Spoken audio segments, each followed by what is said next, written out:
Hello, good morning, good evening, good afternoon. My name is Melita. Nice to meet you. Welcome to Saturday Eikaiwa stream.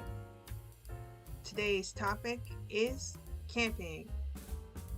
Yay!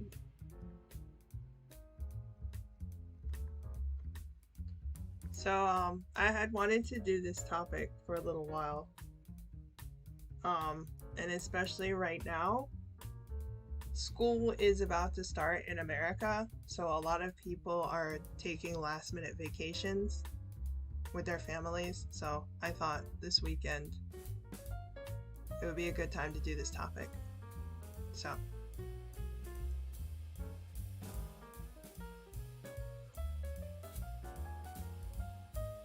I have this is the Eikaiwa stream where basically the purpose is just to focus on practicing speaking, and I just pick a conversation topic and then I have a few discussion questions just to help keep the conversation going, and I can give my answers too along with others. So so we can get started with the first discussion question. Have you ever been camping? Have you ever been camping? What is my mouse doing? Sorry. Have you ever been camping? Yes, I have been camping. A lot actually. When I was little, my family would go camping a lot at like state parks and things. Because you have a lot of public camping that's available. You just like book a campsite, and then your family will come and park the car, and there's a fire pit, and they have like an area. The entire area is covered with gravel. So it's very nice family friendly camping. And there's like a ranger in the park if you need assistance, and they also have bathrooms with showers. So yeah, it's very kind of casual camping. It's not like the hardcore stuff where you go deep into the woods and there are no people for hundreds of miles. So not that kind of stuff. But yeah, we went very often. So usually during the summer. I've never done like winter camping or anything like that. So, because apparently that's the thing, where people they do camping in the winter time.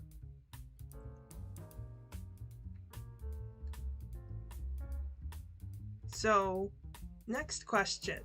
So this is like kind of like a two-part question in a way. Well, not two parts, but it depends on your answer for the first question. So if you answered yes, that you have been camping, then my question is, do you enjoy camping? And if you answered no, I've never been camping, then my question for you is, if you've never gone camping, would you like to go camping? So, well, actually, let me do that 3 repeat thing I do. So, do you enjoy camping? Do you enjoy camping? Do you enjoy camping? Or, if you've never gone camping, would you like to go camping? If you've never gone camping, would you like to go camping? If you've never gone camping, would you like to go camping? Well, so for me, obviously I said I have gone camping, and yes, I do enjoy camping very much. So, or at least the family friendly version of camping. I don't really know how I would feel about like the hardcore wilderness survival camping. So, because I've seen stuff like that on TV where people will go out into the woods and have like no supplies at all and just like make shelter from trees and leaves and things, and then build their own fire, and they eat bugs and all that weird stuff. So yeah, I don't know how I feel about that. But yeah, the family-friendly camping that my family has done, I love doing that. It's very, very fun.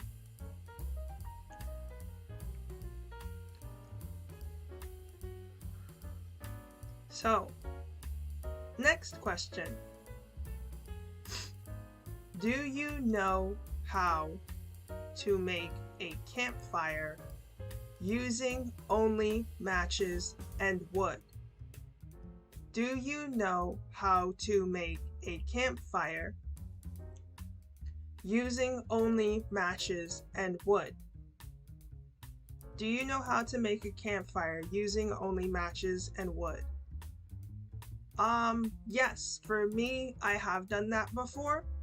So, like, when I was little and we were on camping trips, I remember, like, building the wood into, like, a fire. Like, there's a lot of different ways to do it. Like, someone taught me to kind of build it into kind of like a, not really a pyramid, but something kind of shaped like that, or kind of like a cone.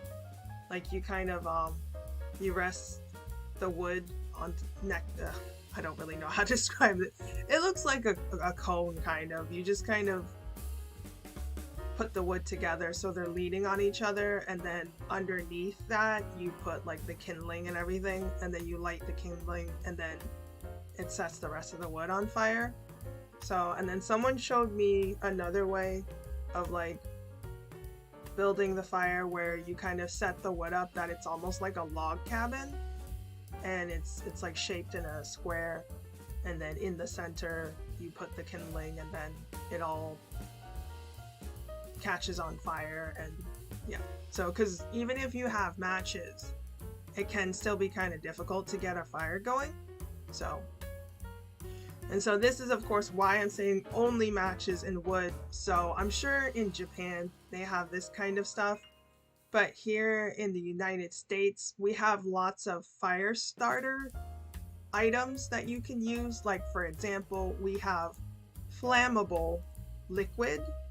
So I'm not really sure what it's called. I forget what you call it, but it's just the liquid that you spray on the wood, and then you throw the match on it, and because the liquid is highly flammable, it catches on fire, and then the wood catches on fire quickly. So, like, I think even if the wood was wet, it probably would still catch on fire.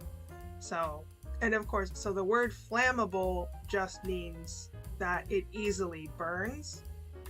So, like, or it can be set on fire. Many things are flammable. So, and especially something that's highly flammable, it means it will set on fire, like, immediately.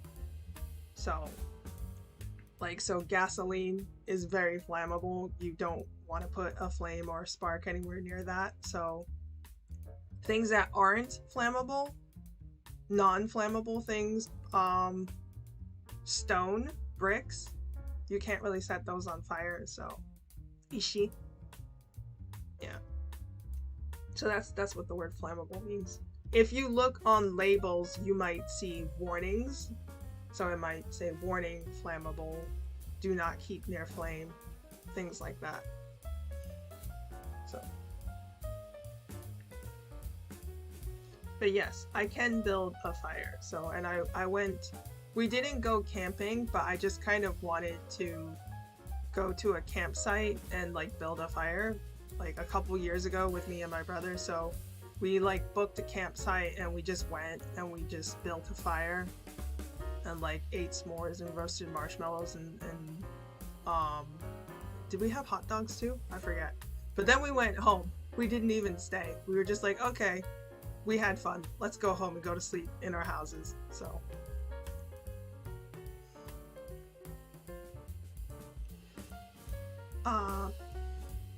excuse me.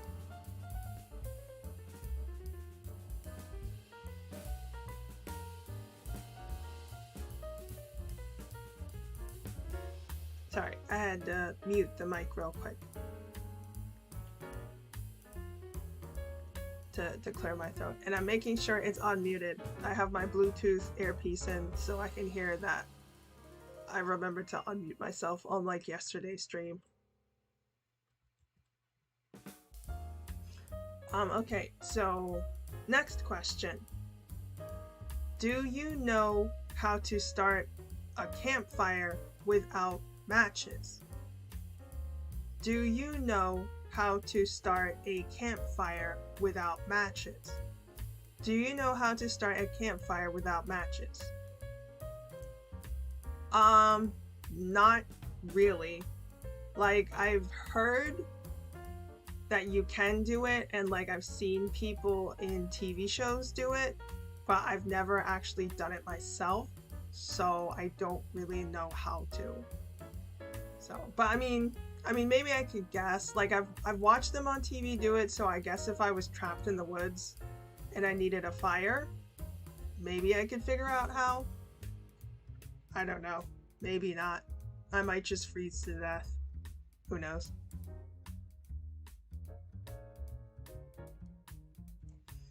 So I know there's lots of different ways of doing it, but I guess the most important thing is friction, which is like when things rub together. That's called friction, I think, basically. I don't know. It's like a scientific term. So, but when things rub together, I guess they create heat, and that might be part of it. But like the things that I've seen is that you take like a stick and then you take like a flat piece of wood, and I think you have to have like really small pieces of kindling. Like you basically shave a piece of wood so the wood is almost as thin as hair, and then you just keep that close while you're like creating the friction with the wood, and I guess maybe a spark forms. I don't really know. I'm not sure. There was a TV show, I don't remember what it's called, but it was one of those survival TV shows where the host, he would take like regular guys out into the woods and just kind of teach them survival techniques. So, and one of the things he would teach them is how to build a fire. And so on that TV show, I watched them do it a couple of times, and that kind of was what they were doing. So I don't really know though. So like I said, I'd probably freeze to death if I ever got trapped somewhere and needed to build my own fire without matches.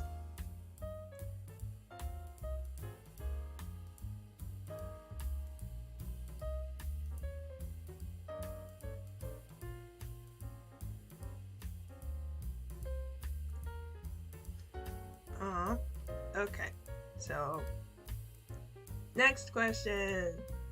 And I even got a picture.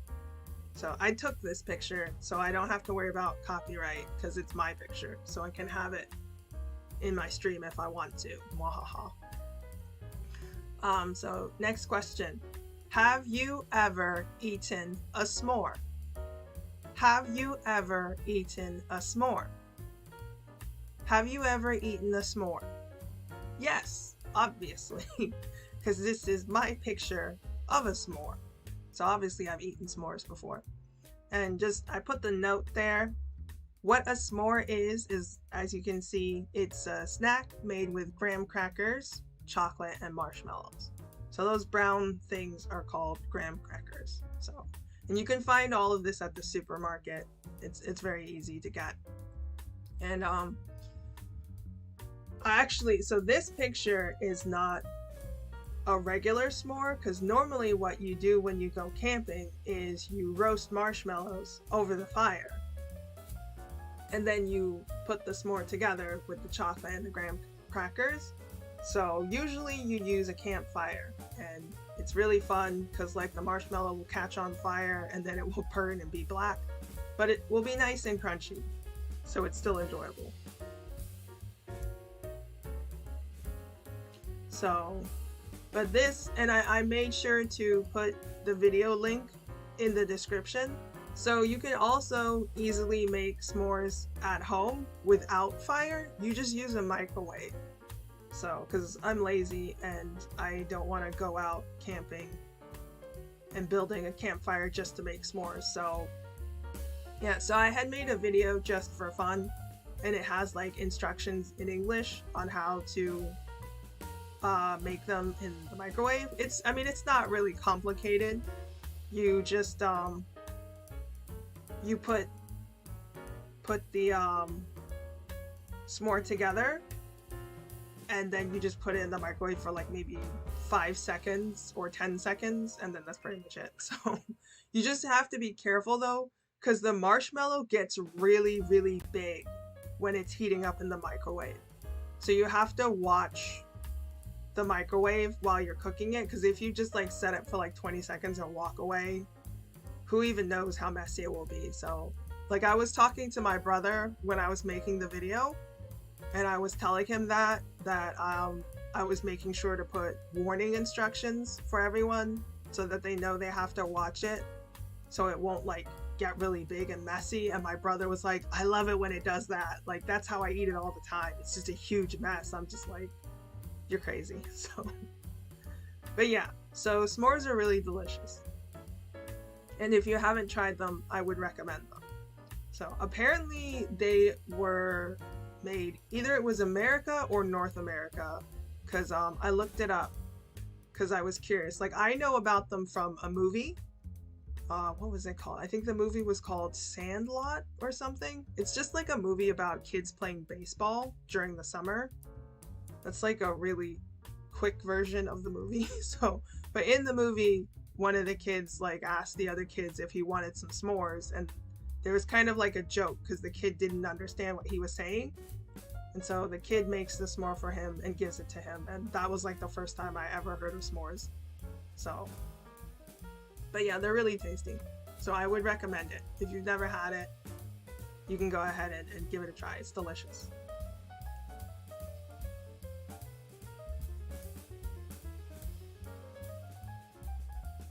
So next question.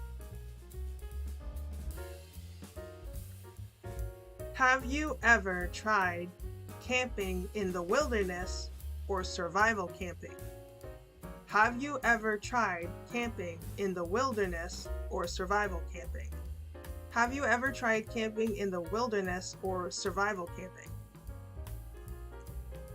So I don't exactly know what the name for this is. I tried researching it just to see like what kind of different camping there is, because you know there's the family-friendly camping that I described at the beginning of the stream, where you just rent a campsite and go there with your family. But then there's the more extreme camping where, like I said, you're out in the wilderness, you could get attacked by a bear and nobody would find your body for months. So but apparently there are a lot of different types of camping, because the website that I found that talked about camping, it had like 17 different types of camping, and a lot of them seemed like they were the same thing, so I wasn't really sure why they had different names for them. So, but yeah, like I said, basically the wilderness camping is like maybe you'll take gear with you. So you have like your tent and food and like cooking supplies, and you put them all in your backpack and you travel out into the middle of nowhere and you just, you know, camp by yourself. Or maybe you're traveling around. So, but you're out there in the wilderness where nobody can find you and stuff. So, or the survival camping where you go out into the woods with nothing and you just survive. So, have you ever tried that kind of camping before? No, like I said, for me, no. I've never done this before. I don't think I would want to, because it doesn't sound very fun. So, and I really don't think I would need any of these skills. I know some people say like, well, I just want to be prepared because you never know what could happen. And it's like, I really don't think I'll ever find myself in a situation where I'm so far away from people and like civilized living areas that I would need any of these skills. So I mean, it seems interesting though. And I have read books about like people who got trapped out in the wilderness. Like there's one book I read as a kid called Hatchet, where a child, he was in a plane crash, and so he was stranded in the wilderness, and all he had was like the hatchet, basically. That's why the book is called that. So it's a very good book, and it's a children's story, so I would recommend it. If you're interested in reading books in English, I would definitely recommend that. Maybe we'll read it in book club, because it's a really great story, and they do have a movie version, at least one movie version of it. So but yeah, so that's my opinion on that topic.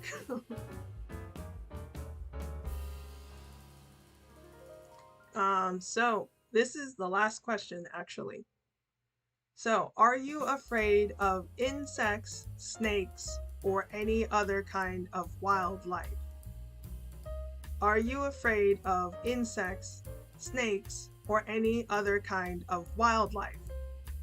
Are you afraid of snakes? Oops, excuse me. Are you afraid of insects, snakes, or any other kind of wildlife?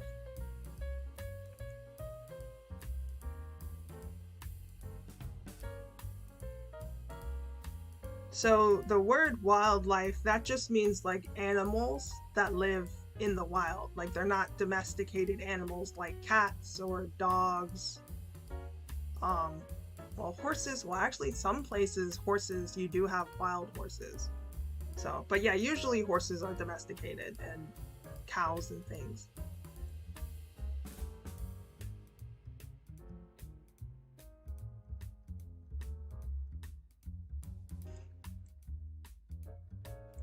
So yeah, so some people, they're really afraid of wild animals and just like anything outside in nature. So that would be like a huge problem if you were trying to go camping, because you're out in the middle of nature being exposed to these things. So for me, insects, I hate insects. So I definitely have a fear of bugs. All kinds, basically. I hate spiders. I hate things like wasps and bees. Hachi.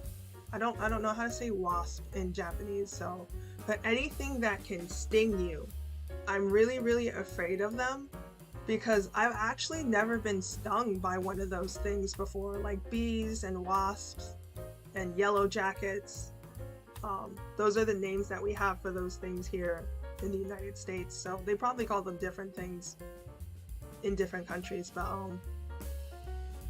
I don't have a memory of being stung by them. I mean, maybe it happened when I was really little and I forgot. But yeah, I've never been stung by them. And so that makes me really scared, because it's like, it's never happened before and I don't know how painful it is. So I'm also afraid that it could turn out that I might be allergic to them. So, because if I've never been stung by them, I don't know if I'm allergic to them. So, but yeah, so I'm really afraid of those things. Butterflies are okay because they're pretty, and caterpillars are okay because they're cute. So like when I was little, I would play with caterpillars. Like I would pick them up and I would let them crawl on my hand. They were really fuzzy and fun and cute. So now as an adult, I might not like them because they're bugs. So they might actually bother me, but not as much as the other things. So, ladybugs. I don't mind ladybugs. So, but again, they're bugs, so I'd rather them not crawl on me, but like I wouldn't freak out as much. Snakes. I actually don't mind snakes as long as they are pet snakes. So, because if they're wild snakes, I don't know if they're poisonous or not, because I don't know how to recognize the different kinds of poisonous snakes. So So I would just stay away from them. And I mean, in general, I stay away from wild animals because, like, wild animals, they're dirty and they have parasites that live on them and diseases and all sorts of things. So, like, they could have rabies or there could be ticks on them. And ticks, they're a type of bug that will latch onto you and suck blood out, and they can give you a disease. So it's called Lyme disease in English. So yeah. So that's why I stay away from wild animals like deer. We have a lot of deer here, rabbits and foxes, so I stay away from them. Like, they're cute and they're pretty, but I would never touch them.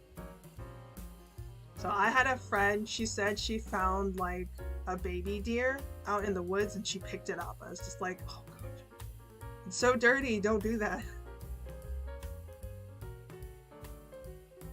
So, but wildlife in different countries, like, it can be kind of scary. Like in Japan, they have wild monkeys. That's kind of crazy. Like, I'd be freaked out because we don't have monkeys here in America. They're only in the zoo.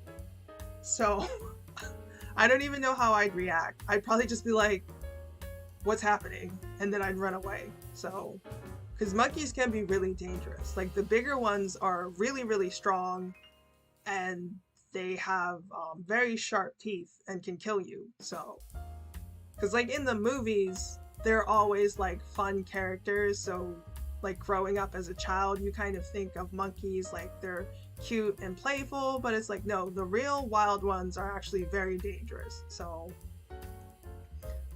I remember in Japan, we visited like the mountains. I don't remember where we were, but I remembered seeing a sign where it was like warning monkeys. So, and it just had a picture of the monkey on it, but it was basically just warning people like there are monkeys in the area. And I just remembered stopping and staring at the sign because I was just like, whoa, like I've never seen something like this before. Because like in America, we would just have like signs for deer where we're just kind of warning drivers, be careful because there's lots of deer. And if it jumps out in the road, you know, your car could get damaged and you could be in an accident.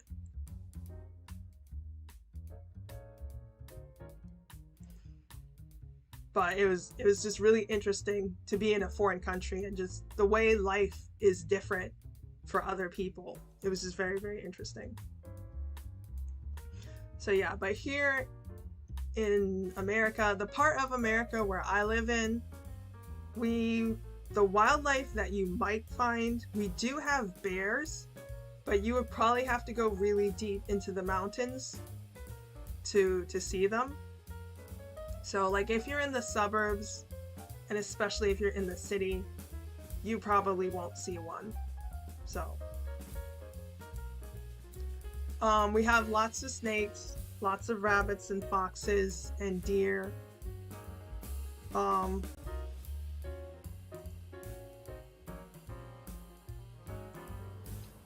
We have lots of different birds and ducks and geese, but I mean, they're all pretty small. Like, we don't have anything large like a flamingo, like what they have in Florida. Did I say possums? We have possums and raccoons. I think I said foxes already. We don't have wolves, thankfully. I probably said snakes. We do have snakes. Yeah, just pretty much. We have frogs and that kind of small stuff, lizards. But I mean, yeah, it's pretty normal stuff. There's nothing dangerous like what they have down in Florida where there are like alligators or crocodiles, whatever. So yeah, so it's pretty safe here. Like if you were to go camping, you probably wouldn't have to be worried about getting attacked by anything. So, because my cousin, he lives in Colorado. My mom said he was going to his car and there was like a mountain lion in the parking lot. So, and mountain lions, they're very dangerous. They're huge and they can kill you. So I was just like surprised because I was like, we don't have those here. So yeah, so you have to be careful. Certain states in America, you have to be really careful because the wildlife it's very big and it's very dangerous. And you basically are no longer the top of the food chain in certain states. So yeah, So, yep, so that's actually all the questions I had for today. So congratulations, you completed all the questions. So I'll be leaving timestamps. I know I'm really behind. Like the last 4 stream archives, I haven't put the timestamps for them at all. I'm being lazy, I'm sorry. But I will have timestamps in the comment section, in a pinned comment. So anyone who wants to watch the archive, if they want to answer the questions, they don't have to search through the stream archive. They can just go down in the comment section and find the pinned comment and just click to the question. So but yeah, and also if you have any questions, if when you're watching the stream archive, if you have any questions about like any of the English I used today, just feel free to leave a comment. That's fine. And if it's a specific point in the video, if you could leave the timestamp too, just so I know like what you're asking a question about. So yeah, but feel free to ask questions in the comment section or to give your own answers to the questions I ask.